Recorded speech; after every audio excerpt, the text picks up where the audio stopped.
신한투자증권에서 에코프로비행 관련된 리포트가 하나 나왔었습니다. 5월 3일이고요. 일주일 전인데 이걸 다루는 이유는 어제 나왔던 대신증권 리포트와 조금 다른 내용이기 때문입니다. 오히려 맞비교해 봤을 때 이게 조금 더 맞네라는 생각을 가지실 수 있어요. 큰 차이점은 밸류에이션에 서 있습니다. 밸류에이션의 기준을 잡을 때 기준치를 설정하는 게 좀 다릅니다. 저는 개인적으로 신한투자증권에서 만든 밸류에이션 기준 툴을 훨씬 더 신뢰하고 있습니다. 내용을 좀 살펴볼게요.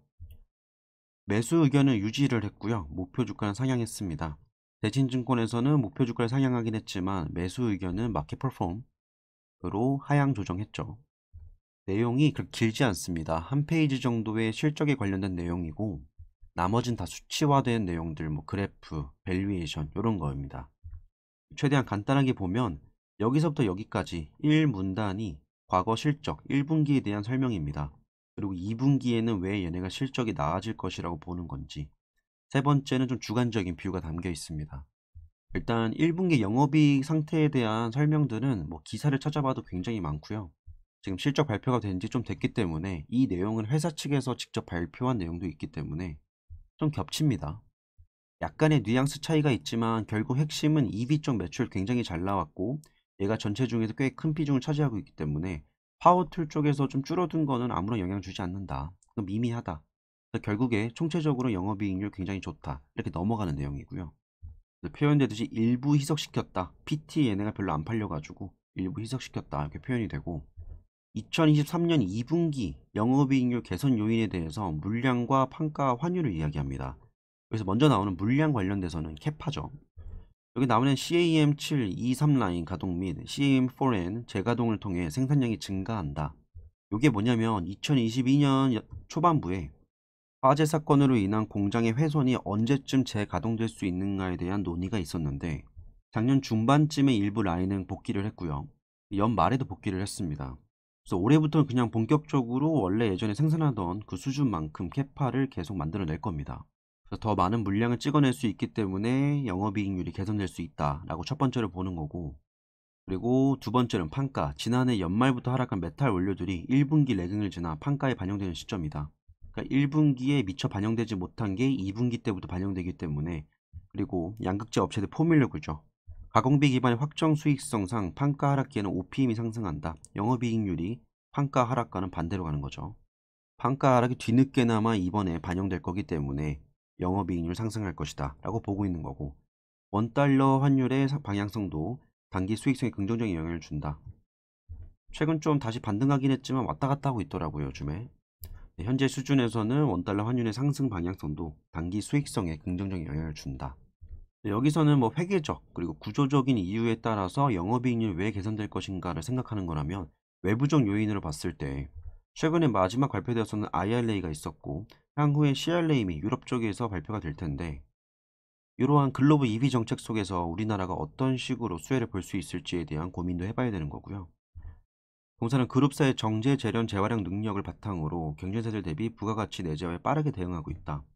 이거를 이전에 제가 코엑스에 다녀와서 클로즈 룹 시스템이라는 개념을 한번 배워왔었는데, 이게 뭐냐면 회사 내부적으로 CNG에서 분해를 하고 이노베이션을 넘기고 머티리얼즈 넘기고 에코프로면 다시 가고 다시 양극재 만들고 돌고 돌고 돌고, 이렇게 본인들끼리 안에서 회사 내부적으로 재련하고 공정하고 다듬고 재활용하고 이런 걸 다 할 수 있는 시스템이 클로즈드 시스템입니다. 이게 가장 에코프로 BM과 에코프로 그룹사들을 상징하는 그런 개념이에요. 이에 대한 내용은 약 2달 전쯤, 한두 달 전쯤에 제가 올려놓은 영상이 있으니까 그거 참고하시면 되고요. 여기서 말하고 있는 부가가치 내재화가 요겁니다. 그래서 완성차 및 셀 입장에서 적격 핵심 광물 조건 달성이 상대적으로 쉽다라는 겁니다. 이렇게 돼 있으니까. 클로즈 시스템 플러스 수직 계열화죠. 그래서 셋업체 기준에서는 다른 기업들보다 에코 프로 BM이 훨씬 더 이런 식으로 접근하기 편한 게, 따로 각각의 공정 단계마다 너네는 얼만큼 재련하고 있어 이런 걸 확인할 필요 없이 그냥 맡기면 끝이니까요. 그래서 그런 부분이 훨씬 더 편안하게 해주기 때문에 장기 공급 계약 확보가 지속될 전망이다 라고 생각을 하는 겁니다. 이걸 좀 편하게 말하면 그냥 단골 고객이 생길 가능성이 높다라는 겁니다. 최근에 연초부터 지금까지 아직 굵직굵직한 공급 계약은 나오지 않았는데, 시기가 되면 그래도 좀 큰 공시가 하나 나오지 않을까라고 생각을 하고요. 이러한 것들을 감안을 해 가지고 목표 주가는 상향을 했는데, 목표 주가 상향은 이전 대신증권 보고서랑 좀 비슷하게 주가가 올랐기 때문에 그걸 좀 반영해서 올린 거고요. 그래서 중요한 건 투자 의견을 매수를 유지했다는 겁니다. 자, 여기서부터가 대신증권과의 차이가 나옵니다. 밸류에이션 기준치에서 큰 차이점을 보여요. 일단 두 증권사 모두 PER 밴드 차트를 활용했다라는 거는 똑같습니다. 근데 저는 이 PER 밴드 차트를 그냥 참고해도 좋긴 하는데, 에코프로비엔 케이스에서는 조금 참고하기 어려운 이유가, 이거 볼 때 가장 좋은 게요, 대장주가 이미 있으면 그 아래에 있는 부대장격들 있죠. 이런 애들 볼 때 PER 밴드 차트 보면 좋습니다. 이게 무슨 말이냐면, 결국 PER 밴드 차트는 이 대장주가 기준치를 만드는 겁니다. 얘가 50배가 적정하고, 60배는 고평가고, 70배는 아주 고평가고, 40 저평가, 30 아주 저평가, 이렇게 대장주가 기준치를 만들어 놓으면 요거에 따라서 다른 밑에 있는 기업들이 50 정도 되면 나 대장주격은 되네, 요 정도 되면 대장보다 좀 싸네, 60 정도 되면 네가 뭔데 대장주보다 PER이 높아, 이런 식으로 되는 거예요. 그래서 PER 밴드 차트는 대장격 밑에 있는 기업들을 대장과 비교했을 때 싸다 비싸다를 판단할 때 참고할 자료이지, 대장주를 분석할 때 쓰는 게 아닙니다. 왜냐하면 대장주들은 요 PER 기준치를 만드는 애들이기 때문에. 통계에서 그런 게 있잖아요. 표준 편차를 그리면 이 아웃라이어들이 있잖아요. 아주 잘난 놈과 못난 놈도 요 끝쪽에 있고, 여기가 일반적인 사람들이 있는 건데, 여기에 있는 일반적인 종목들이 얘네를 기준 잡아서 나는 고평가다 저평가다 판단하는 거기 때문에 PER 밴드 차트는 두 증권사에서 모두 활용하지만 저는 참고하지 않습니다. 제가 다르다고 봤던 거는 EV 에비타 밴드 차트를 활용했다는 거예요. 제가 조금 더 여기에 설득력을 가지고 있고요. 대신증권 쪽에서는 EV 에비타가 아니라 PBR 차트를 활용을 했죠. 근데 재밌는 사실은 저는 PBR 차트를 에코프로비엔과 같은 성장주에다가 껴 맞추기에는 좀 무리가 있다고 생각을 합니다. 그리고 PER은 시가총액 대비해서 얘네가 얼만큼 이익을 가져오는가, 이익성 대비해서 싸냐 비싸냐를 판단하는 거고, 얘네는 자산가치 기준 대비해서 싸냐 비싸냐를 판단하는 겁니다. 근데 에코프로베인 같은 성장주들은 일반적으로 지금 가지고 있는 자산 대비해서 싸다 비싸다, 저평가다 고평가다를 평가하는 게 아니라 미래에 발생될 수 있는 이익 등과 그런 현금성 창출 능력들을 보는 거기 때문에, PBR 차트를 보게 된다면 성장주처럼 미래에서 가치들을 땡겨오는 기업들을 분석하기가 어렵습니다. PBR 차트는 어떨 때 쓰는 게 좋냐면, 코스피에 있는 웬만큼 좀 성장한 기업들 있죠. 이 회사는 자산이 4조인데 시가총액이 5천억밖에 안 해? 진짜 엄청 싸네? 이렇게 평가할 때 쓰는 겁니다. 그리고 이 평가가 좋다라고 말할 수도 없어요. 그냥 어떻게 보면 좀 위안 삼는 거죠. 얘는 돈이 4조나 있는데 시총이 5천억밖에 안 된다. 여튼 PBR 차트는 어느 정도 안정권에 들어간 현금 창출 능력이 발전되기보다는 기존의 사업을 영위하면서 버텨가는 그런 기업들을 평가할 때 가장 좋습니다. 여기 나와 있는 EV 에비타 밴드 차트를 보시면요, 지금 자리가, 이거 좀 확대해서 보여드릴게요. 지금 중간 정도의 위치에 있죠. 물론 뭐 최근 주가가 좀 빠져가지고 50배와 35배 사이 정도니까 뭐 40 몇 배 정도 될 거예요, EV 에비타 기준으로. 근데 보시면 오히려 80배를 찍었을 때는 2021년 말이었습니다. 공장 화재 터지고 좀 눌렸을 때. 이걸 기준으로 보면 지금 얘를 비싸다라고 평가할 수 있을까에 대한 의문이 좀 드는 거죠. 일단 아까 말했던 것처럼 PBR에서 가격을 자산 가치로 나눕니다. 얘도 조금 비슷한 맥락이긴 한데 이 가격을 조금 더 세분화해야 되겠죠. 이 가격이라는 건 시가총액인데, 시가총액이 물론 회사의 어떤 인기를 반영하긴 합니다. 시장에서 어느 정도의 가치를 받고 있다, 이런 걸 설명하긴 하는데, 그래도 시총이 회사의 가치다라고 꼭 말할 수는 없죠. 시총은 회사가 상장되어 있으면서 평가받고 있는 가격일 뿐이지 그 기업 가치는 아닙니다. 여기서 말하는 기업 가치라는 거는 누군가 이 회사를 인수한다라고 했을 때 얼마 정도의 돈이 필요한가를 표현되기도 해요. 그게 바로 EV입니다. 엔터프라이즈 밸류. 이 엔터프라이즈 밸류를 계산할 때는 시가총액에다가 총 차입금에서 현금성 자산을 뺀 거를 의미합니다. 여담이긴 하지만 최근 JP모건에서 FRC를 인수할 때 그 회사의 시가총액을 반영한 게 아니라 그 회사가 가지고 있는 차입금과 현금성 자산들을 다 차감시킨 다음에 그걸 반영해서 인수를 했습니다. 만약 그 회사를 시가총액 기준으로만 인수를 했다면 완전히 나락간 종목이니까 너무 헐값에 가져가겠죠.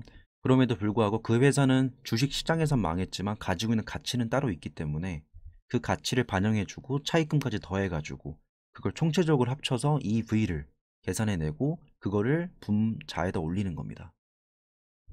그리고 EBITDA 밑에 들어가는 거는 Earning Before Interest, Tax, Depreciation and Amortization이라고 표현을 합니다. 세금과 이자, 감가상각 이런 거 안 한 상태에서의 순수한 날 것의 이익이에요. 그러니까 EV, EBITDA라는 건 결국에는 어떤 회사의 가치를, 그러니까 가격을 어닝으로 나눈다는 건 좀 비슷합니다. PER과 어느 정도 닮아 있어요. 근데 얘랑 차이점은 실질적인 회사의 가격, 가치를 분자에다 올리는 거고요. 분모에도 그냥 좀 꾸며진 이익이 아니라 날것의 이익, 이 회사의 실질적인 날것의 이익을 반영하기 때문에 조금 더 정확한 지표로 표현될 수 있습니다. 다만 시장에선 PER이 조금 더 많이 쓰이는 이유는 이게 간단하기 때문이에요. 누구나 구할 수 있기 때문에. 근데 EV, EBITDA 같은 경우에는 구할 때 머리가 좀 아파요. 실제로 시험에서는 재무제표 딱 던져놓고 EV, EBITDA 구해라, EBIT까지 구해라, 뭐 이런 것도 나와요. 뭐 제가 뭐 시험 공부를 알려드리는 거 아니니까 여기까지만 설명을 하고, 여튼 이렇게만 아시면 됩니다. 조금 더 날것의 실질적인 회사의 이익성과 회사의 기업 가치를 분석을 해봤을 때 비교를 해보면 이 회사의 지금 밴드 차트를 그려보면 이런 식으로 표현이 된다 때문에 PER 보면 되게 고점을 찍고 있는 것처럼 보이고 PBR도 굉장히 고점을 찍고 있는 것처럼 보이는데 이건 그렇지 않네 라고 정도만 생각할 수 있는 겁니다. 여기서 한 가지 주의해야 될 점은 뭐냐면 제가 앞서 설명드렸다시피 대부분의 사람들은 PER 밴드 차트를 추정합니다. 그리고 EV, EBITDA는 굉장히 성가셔요. 이걸 따로 추정하기에. 때문에 결국 시장에서는 대다수의 사람들이 공감하고 있는 그리고 팔로우업하고 있는 지표를 기준 삼아서 뭐 저평가다, 고평가다 혹은 기사를 낼 때도 그렇게 보겠죠. 기사를 쓰시는 분들 중에서 EV, EBITDA를 반영해가지고 쓰시는 분들을 본 적이 없어요. 근데 에코프로베인 같이 이제 급성장 중이고 미래 가치를 땡겨오는 기업일수록 EV, EBITDA가 훨씬 더 정확합니다. 단순히 가격과 이익만 놓고 그리고 가격과 회사의 북밸류인 자산 가치만 놓고 비교를 하기에는 맞지 않는 툴이라는 거죠. 그러니까 자가 없어가지고 나무 막대기 갖다 놓고 아니면 손 날 가지고 이렇게 선을 그을 수 있지만 결국 정확하게 분석하기 위해서는 EV, EBITDA를 써야 됩니다. 정확한 지표를 써야 된다는 거죠. 사실 이걸 본다 해가지고 아직 저평가네 더 사야겠다 이렇게 생각하시는 분들도 있을 거고 이건 이렇구나 라고 넘기시는 분들도 있을 겁니다. 근데 저는 후자를 추천드려요. 하지만 한 가지 명확하게 말씀드릴 수 있는 거는 에코프로비엔과 같은 유형의 종목에는 EV, EBITDA를 써야 되는 거고요. ROE를 보는 것보다는 ROIC 지표를 활용하고 참고하는 게 훨씬 더 도움이 됩니다. 뭐 이 이상의 내용은 고라파지니까 여기까지만 하고요. 총체적인 정리를 해보면 신한투자증권과 대신증권, 먼저 나온 건 신한투자증권의 리포트였어요. 둘 다 1분기 실적에 대한 예상이래. 요약은 어느 정도 비슷했습니다. EV 매출 잘 나왔는데 PT 매출은 좀 떨어지면서 좀 많이 이익성이 훼손된 건 아니지만 그래도 어느 정도 조금 훼손이 되었다. 하지만 총체적으로 봤을 때 1분기 실적 우수하다 라는 평가였고, 신한투자증권에서는 2분기 실적을 예상을 할 때 물량, 판가, 그리고 환율 요거를 찝으면서 2분기 실적은 훨씬 더 개선될 수 있다 라고 표현을 했습니다. 다만 둘 다 목표 주가를 올렸는데 목표 주가를 올렸었던 이유는 최근 주가가 올랐으니까 올렸던 거고, 매수 의견은 신한투자증권에서 매수 의견을 유지를 했는데 그 이유를 봤을 때 밸류에이션 기준치를 딱 놓고 보면 뭐 앞에 말한 내용들, 뭐 뒤에 표에 나오는 내용들 다양하지만 결국엔 제가 볼 땐 둘 간의 차이점이 EV, EBITDA에서 갈렸습니다. 대신증권에서는 PER과 PBR 차트를 갖다 놓고 비교를 했는데 제가 봤을 때는 지표를 확인해 보니 이거는 저평가다, 고평가다를 논한 게 아니라 일단 먼저 정해놓고 그거에 끼워 맞춰서 PBR을 갖다 놓은 것 같고요. 성장주에 PBR 밸류에이션 하지 않는다라는 거, 잘 안 맞는다라는 거는 분명히 알 텐데 왜 넣은지 모르겠고요. 다만 신한투자증권에서 EV, EBITDA 기준으로 만들어 딱 보니까 이거 아직 그렇게까지 고점은 아닌 것 같은데 라고 판단을 해서 매수 의견을 유지를 한 것 같습니다. 최근 주가가 되게 많이 흔들리면서 좀 뒤숭숭한 분위기도 나오고 있고 어떻게 보면 큰 이슈 없이 그냥 좀 잔잔하게 흘러가고 있는데 다시 또 몇 개월 지나면 뭐 CRM에 대한 논의, 뭐 IRA에 대한 추가적인 논의가 나올 수도 있는 거고 앞으로 전기차 시장의 판도가 얼마나 더 바뀔지는 사실 잘 모르겠습니다. 네, 이렇게 성장하고 있는 섹터일수록 다양한 이슈들, 뭐 좋든 안 좋든 다양한 이슈들이 나와줘야지 그 섹터가 좀 불이 붙는 것 같아요. 그 안에서 불에 데이지 않고 꾸준하게 좋은 수익을 거둘 수 있기를 진심으로 응원합니다. 오늘의 영상은 여기까지입니다.